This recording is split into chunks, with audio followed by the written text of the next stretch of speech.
यानंतर बघूया मुंबई सिनेटच्या निवडणुका उद्याच होणार असे आदेश मुंबई हायकोर्टाने दिलेले आहेत। मुंबई विद्यापीठाने सिनेटच्या निवडणुका पुढे ढकलल्या होत्या। या निर्णयाच्या विरोधात शिवसेना ठाकरे गटाने हायकोर्टात याचिका दाखल केली होती।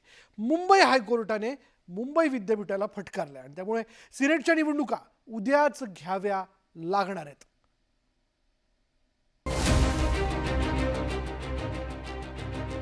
मुंबई विद्यापीठाच्या सिनेट निवडणुकीवरून मुंबई हायकोर्टानं विद्यापीठाला दणका दिलाय। अनिश्चित काळासाठी सिनेट निवडणुका पुढे ढकलण्याचा मुंबई विद्यापीठाचा निर्णय कोर्टानं रद्द ठरवलाय। युवा सेनेनं केलेल्या याचिकेवर सुनावणी घेताना मुंबई विद्यापीठाला ठरल्याप्रमाणे उद्याच निवडणुका घेण्याचे निर्देश मुंबई हायकोर्टानं दिले।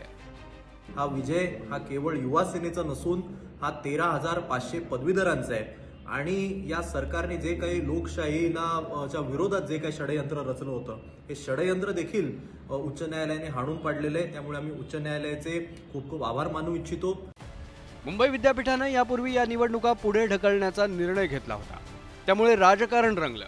या निर्णयाला महायुतीचा घटक पक्ष असलेल्या भाजप प्रणित अखिल भारतीय विद्यार्थी परिषदेनं विरोध केला होता।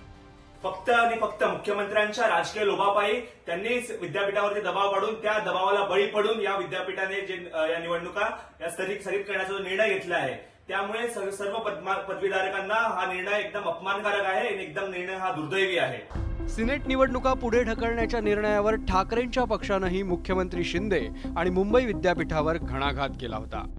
डरपोक शिंदे सरकारनं, मी डरपोक हा शब्द यासाठी वापरतो की त्यांना कोणत्याही निवडणुकांना सामोरं जाण्याची हिंमत नाही। हे तुम्ही सातत्यानं पाहिलं। इथे पैशाची मस्ती चालते तिथेच हे निवडणुकांना सामोरं जातात। अशा परिस्थितीत विधानसभा निवडणुका तरी त्यांनी घेण्यासारखे वाटतात का आणि घेतील का? वन नेशन वन पोल बोलणारे दोन राज्यात निवडणुका बरोबरी घेऊ शकत नाहीत। हरियाणा आणि महाराष्ट्र एकत्र घेऊ शकले नाहीत। जम्मू काश्मीरमध्ये किती फेस लावलेत आपण बघा। हे लोक निवडणुका घेणार? मुंबई हायकोर्टाचा हा निर्णय मुंबई विद्यापीठासाठी एक चपराकच आहे। आता या निवडणुकीत कोण बाजी मारणार याचीच उत्सुकता आहे। Bureau report, news 18 Lokmat.